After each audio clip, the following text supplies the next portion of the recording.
Chapter 10.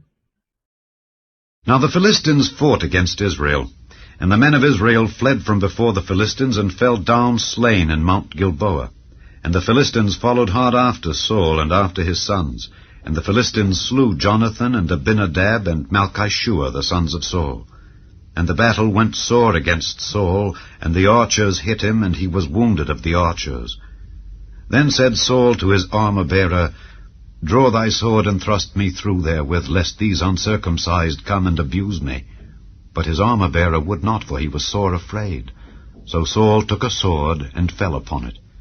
And when his armor-bearer saw that Saul was dead, he fell likewise on the sword and died. So Saul died, and his 3 sons, and all his house died together.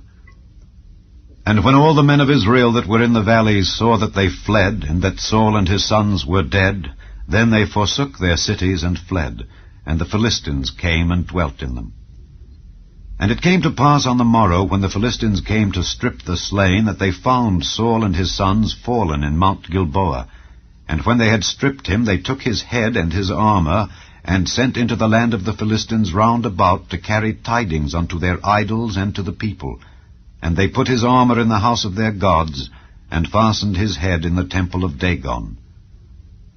And when all Jabesh-Gilead heard all that the Philistines had done to Saul, they arose, all the valiant men, and took away the body of Saul and the bodies of his sons, and brought them to Jabesh, and buried their bones under the oak in Jabesh, and fasted 7 days.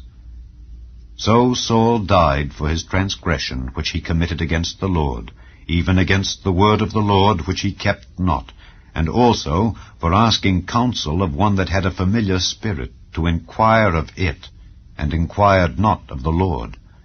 Therefore he slew him, and turned the kingdom unto David the son of Jesse.